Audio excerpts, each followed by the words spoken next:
ఆంధ్రప్రదేశ్ రాష్ట్రంలోని అధికార వైసీపీని ఓడించేందుకు ప్రతిపక్షాలు ఏకతాటిపైకి వస్తున్నాయి. ప్రభుత్వ వైఫల్యాలు, అరాచకాలను ఎండగట్టేలా ప్రభుత్వం చేస్తున్న అవినీతిని, అక్రమాలను ప్రజల్లోకి తీసుకెళ్లేందుకు సిద్ధమవుతున్నాయి. ప్రతిపక్షాలను అణిచివేసేలా ప్రభుత్వం తెచ్చిన జీవోలను టీడీపీ అధినేత చంద్రబాబు, జనసేన అధినేత పవన్ కళ్యాణ్ తీవ్రంగా ఖండించారు. హైదరాబాద్లోని చంద్రబాబు నివాసంలో పవన్ కళ్యాణ్ మర్యాదపూర్వకంగా భేటీ అయ్యారు. రాష్ట్ర పరిస్థితులపై పలువురు చర్చించారు.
రాష్ట్రంలో సభలు పెట్టి వైసీపీ సొల్లు కబురు చెబుతోందని చంద్రబాబు ఆరోపించారు.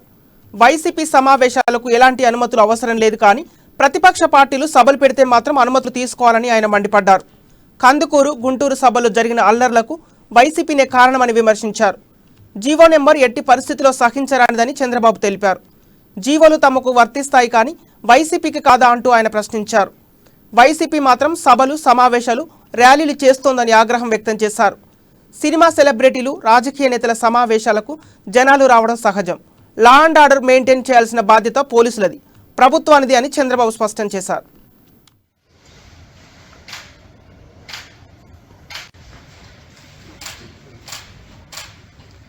ప్రజా జీవితం చాలా ఒక మాటలో చెప్పాలంటే అంధకారంగా తయారై. నేను 40 ఏళ్ళని తెలుగుదేశం పార్టీ ఉంది. ఈరోజు కోయిన్సిడెంట్ 40 ఏళ్ల ముందు ఇదే రోజున ఎన్టీ రామారావు గారు ప్రమాణ స్వీకారం 4 decades పూర్తి చేసి తెలుగుదేశం పార్టీ ఏం చేసిందో మీరు అందరూ చూస్తారు. రాజకీయ పార్టీ పవన్ కళ్యాణ్ గారు ఈ రోజు జనసేన అధినేతగా ఆయన ముందుకెళ్తున్నారు. ప్రతి ఒక్క రాజకీయ పార్టీకి ఒక నిర్దిష్టమైన ఆలోచనలు, నిర్దిష్టమైన ప్రణాళికలు. వైఎస్ఆర్ కాంగ్రెస్ పార్టీకి మాత్రం రౌడీజం, నేరాలు చేయడం, అవినీతి చేయడం, ప్రజాస్వామ్య వ్యవస్థని భ్రష్టు పట్టించడం, వ్యవస్థలను నాశనం చేయడం. ఇంకొక పక్క ఎవరైనా ప్రజల తరపున పోరాడతామంటే అవి ప్రజా సంఘాలు కావచ్చు, రాజకీయ పార్టీలు కావచ్చు, దాడులు చేయడం. దానికి పరాకాష్ట బ్రిటిష్ కాలం నాటి జీవో.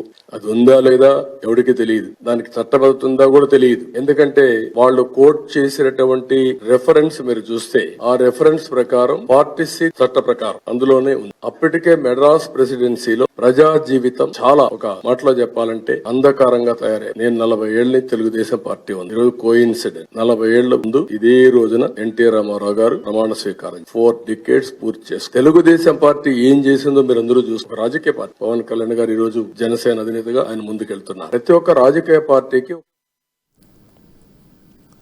వైసీపీ చేస్తున్న అరాచకాలపై చర్చించామని జనసేన అధినేత పవన్ కళ్యాణ్ అన్నారు. రాష్ట్రంలో పెన్షన్లు తొలగించిన అంశం, రైతులకు గిట్టుబాటు ధర, లా అండ్ ఆర్డర్ సమస్యతో పాటు పలు అంశాలపై చర్చించామని పవన్ కళ్యాణ్ తెలిపారు. బ్రిటిష్ కాలం నాటి జీవో తీసుకొచ్చి ప్రజల్లోకి తమను వెళ్లనివ్వకుండా అడ్డుకుంటున్నారని ఆయన ఆరోపించారు.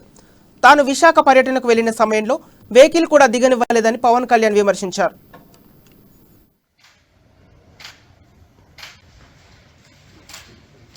ఇక ఏపీలో బీఆర్ఎస్ ఏర్పాటుపై పవన్ కళ్యాణ్ స్పందిస్తూ రాష్ట్రంలో బీఆర్ఎస్ ఎక్కడైనా పోటీ చేయవచ్చని తెలిపారు.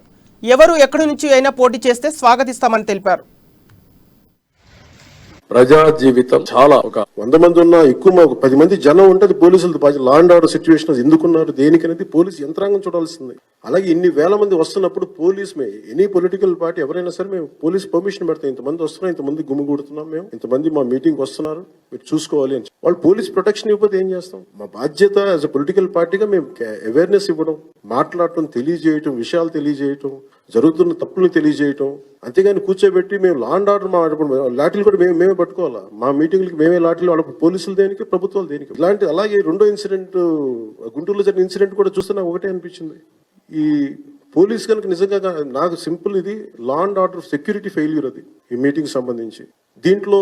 ఎందుకంటే ఇది మన కోనసీమ విషయంలో కూడా మనం చూసాం, అంతకుముందు రిజర్వేషన్ గొడవలప్పుడు కూడా చూసాం. బేసిక్గా వీళ్ళందరూ వివేకానంద రెడ్డి గారి హత్య కేసులో చూసాం, వాళ్లే మా కోడికత్తి కేసులో చూసాం, వాళ్లే దాడులు చేయించుకొని వాళ్లే వాళ్ళ మంత్రులు తగలబెట్టుకునే సంస్కృతి వైసీపీది.